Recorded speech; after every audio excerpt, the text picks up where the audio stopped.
Hola, bienvenidos a esta clase virtual en la que vamos a hablar acerca de la estructura y funcionamiento neuronal. En concreto, en esta sesión vamos a hacer una pequeña introducción en la que vamos a describir brevemente qué son las neuronas y las células gliales. A continuación hablaremos del impulso nervioso y para ello describiremos procesos como el potencial de membrana, el potencial de reposo y el potencial de acción. Y finalmente nos centraremos en comentar aspectos relacionados con las sinapsis, concretamente cómo es su estructura, cuál es el proceso, y en este sentido hablaremos acerca del potencial postsináptico. Antes de comenzar, me gustaría centrar un poquito el tema de la sesión de hoy. Fijaos, la característica esencial del sistema nervioso es la capacidad de remitirse información unas células a otras. Esta propiedad no es un proceso pasivo de entrega de mensajes cerrados, sino que en cada paso se realiza un análisis del mensaje, procesándolo y perfilando con exactitud sus contenidos. Ahora bien, ¿cómo se produce este trasvase de información de unas neuronas a otras? Pues por medio de unos procesos que tienen como base el potencial eléctrico de las neuronas. Y es en este sentido que en la sesión de hoy vamos a hablar acerca de neuronas, vamos a hablar acerca de potencial eléctrico, de impulso nervioso y de sinapsis. Como decíamos, vamos a comenzar con una pequeña introducción. Fijaos, el sistema nervioso está formado por células neuronales, entre las que se encuentran las neuronas y las células gliales. La función de ambas es enviar señales químicas a gran velocidad, produciendo la coordinación funcional de todos los órganos y tejidos del organismo. En primer lugar, las neuronas son la unidad funcional del sistema nervioso. Está compuesta por diversas partes o estructuras. La primera de ellas es el soma o cuerpo neuronal, que es la región que contiene el núcleo, que a su vez se encuentra rodeado de citoplasma. En esta región también se localizan diferentes organelos como las mitocondrias o los ribosomas. Por otro lado tenemos las dendritas, que son las prolongaciones más cortas de las neuronas. Su misión es la de conducir la información hacia el soma o cuerpo neuronal. Por otro lado tenemos el axón, que es la prolongación más larga de la neurona y cuya misión es conducir impulsos nerviosos en dirección a otras neuronas. Todo axón termina en la arborización terminal. En el extremo de dicha arborización se encuentran las vesículas sinápticas, que almacenan neurotransmisores, que son los mediadores de la comunicación entre unas neuronas y otras. Estas neuronas están rodeadas y aisladas por células gliales, llamadas comúnmente neuroglía cuando se encuentran en el sistema nervioso central, y células de Schwann cuando se localizan en el sistema nervioso periférico. Las células gliales son acompañantes de las neuronas y aunque no participan directamente en la producción ni en la transmisión de los impulsos nerviosos, sí proporcionan la vaina de mielina que rodea a los axones de las neuronas y que acelera la transmisión de las señales a través de las neuronas. A continuación vamos a hablar de los impulsos nerviosos. Bien, un impulso nervioso es una onda electroquímica que se desplaza a lo largo del axón de la neurona.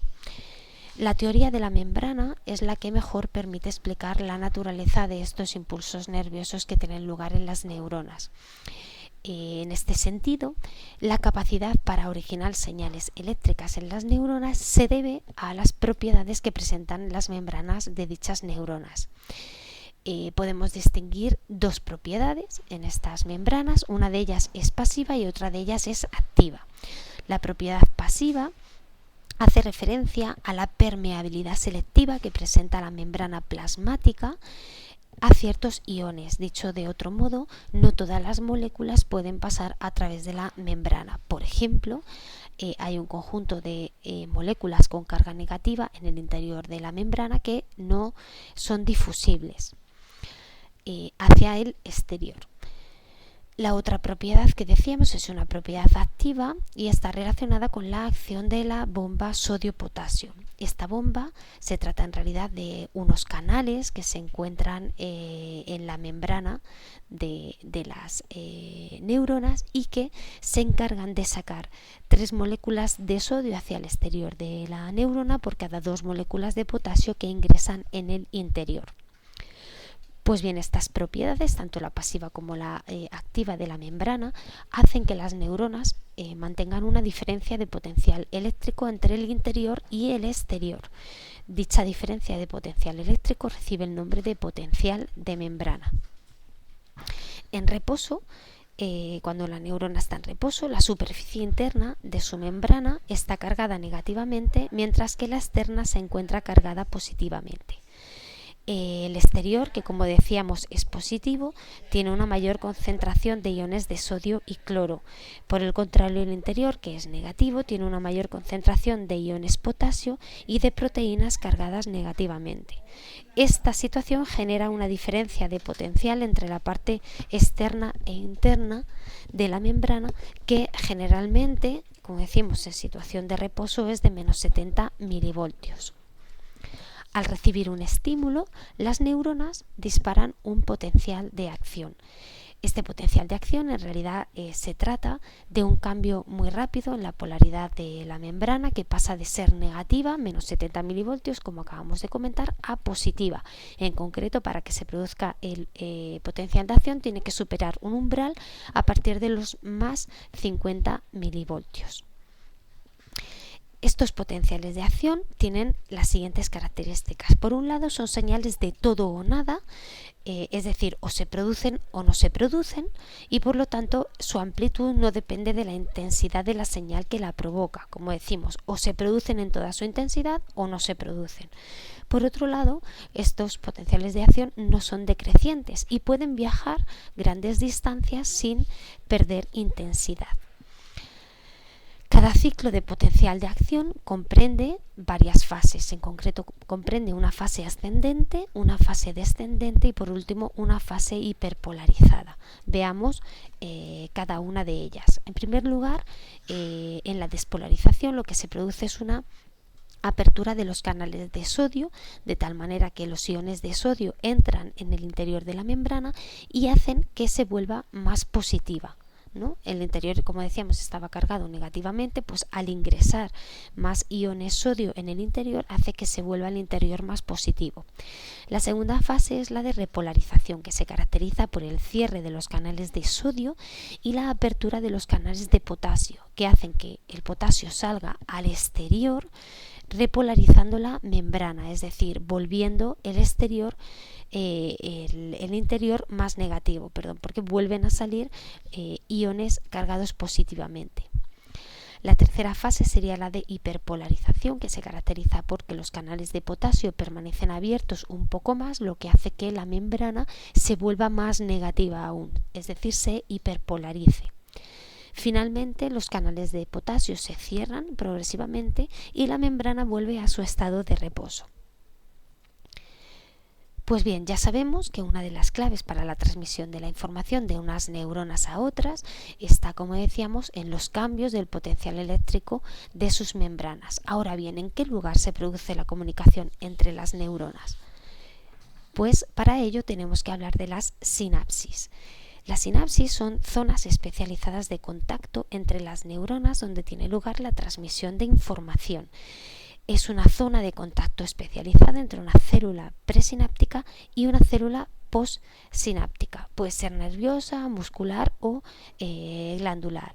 Y el flujo de información se produce siempre de la primera a la segunda. Estas sinapsis pueden ser eléctricas, las cuales son poco frecuentes en los mamíferos, o químicas, que son la inmensa mayoría de las sinapsis que se producen en los mamíferos, y por lo tanto nos vamos a centrar en ellas. ¿Cuál es la estructura de la sinapsis? Pues bien, tenemos diferentes componentes. Por un lado tenemos una superficie presináptica, ¿no?, de la neurona presináptica, un espacio sináptico, que es donde se van a vertir una serie de contenidos que ahora veremos, y una superficie postsináptica de la siguiente neurona, que va a recibir, ¿no?, ese impulso nervioso para que continúe la información. Es decir, una neurona inicial que vierte un contenido en un espacio sináptico y que es captado este contenido por la siguiente neurona. Las sinapsis se pueden clasificar según la zona de la neurona donde se dan las sinapsis y se distinguen los siguientes tipos. Por un lado están las sinapsis axónicas, en la que hay una conexión entre los axones de ambas neuronas. Por otro lado están las sinapsis axodendríticas, en las que se da la conexión entre el axón de una neurona y las dendritas de otra. Este es el contacto más común en el sistema nervioso. Y finalmente están las axosomáticas, en las que hay una conexión entre el axón de una neurona y el soma neuronal de la otra neurona. El proceso concreto de la sinapsis es el siguiente. En primer lugar, llega el potencial de acción a la terminación de la neurona presináptica. En ese momento se activan los canales de calcio, que son dependientes del voltaje, es decir, se abren cuando cambia el voltaje de las membranas. Este aumento del calcio provoca la apertura de las vesículas que contienen neurotransmisores. Estas vesículas liberan, por lo tanto, los neurotransmisores a las hendiduras sinápticas. Los neurotransmisores se difunden en estas hendiduras y se unen a los receptores posinápticos que se encuentran en las neuronas posinápticas. Una vez que esto ocurre, es decir, que los neurotransmisores se unen a los receptores posinápticos, lo que ocurre es que se abren los canales iónicos de sodio, potasio, cloro, que hacen que la neurona posináptica se despolarice o hiperpolarice y que se genere de nuevo un potencial de acción en esta neurona posináptica, que continuará hacia el final de su axón, es decir, hacia la arborización de su axón, para poder soltar los neurotransmisores a la siguiente hendidura sináptica y de esta manera activar a la siguiente neurona, de tal manera que el impulso nervioso va recorriendo de unas neuronas a otras. Como decíamos, una vez que los neurotransmisores se unen a los receptores posinápticos, lo que ocurre es que en las membranas de la neurona posináptica se abren los diferentes canales de sodio, potasio y cloro, produciendo una despolarización o hiperpolarización. Estos son lo que se conocen como potenciales posinápticos. En realidad, las sinapsis pueden, como decíamos, producir que las neuronas posinápticas o bien se exciten o bien se inhiban. Si se excitan, es decir, se generan un potencial excitatorio posináptico, lo que hace es que el potencial de membrana de la neurona posináptica se despolariza, es decir, se vuelve menos negativo por la apertura de los canales de sodio, y aumenta de esta manera la probabilidad de que se genere un potencial de acción en esa neurona, de manera que se transmita a las siguientes. Si por el contrario lo que hace es que se inhiban, es decir, se genera un potencial inhibidor posináptico, entonces el potencial de membrana de la neurona posináptica se hiperpolariza, es decir, se vuelve más negativo por la apertura de los canales de cloro y disminuye la probabilidad de que se genere un potencial de acción. En realidad, los potenciales posinápticos no son lo suficientemente intensos como para alcanzar el umbral de generación del potencial de acción. No obstante, los potenciales posinápticos se pueden sumar unos a otros para alcanzar dicho umbral. Esta sumación o integración de potenciales posinápticos puede ser temporal o espacial. Es temporal cuando las señales de una misma sinapsis llegan en tiempos muy próximos entre sí y se suman para combinar el potencial de membrana de la neurona posináptica. Es espacial cuando las señales de varias sinapsis individuales se unen simultáneamente para cambiar el potencial de membrana en la célula postsináptica. Tenemos aquí una representación de cómo se suman los potenciales inhibitorios y excitatorios hasta producir el umbral suficiente como para que se genere un potencial de acción. Estos potenciales posinápticos tienen características diferentes a los potenciales de acción. En concreto, son señales graduadas cuya amplitud sí depende de la intensidad de la señal que la provoca, a diferencia de los potenciales de acción, que, como decíamos, eran todo o nada. En este caso se propagan pasivamente. Su transmisión siempre siempre es rápida, aunque su duración puede variar de poco duraderos a muy duraderos, y son decrecientes, es decir, la amplitud va disminuyendo a medida que se transmite. Como decíamos antes, los potenciales de acción no pierden intensidad a medida que viajan, por lo que pueden viajar grandes distancias sin perder dicha intensidad.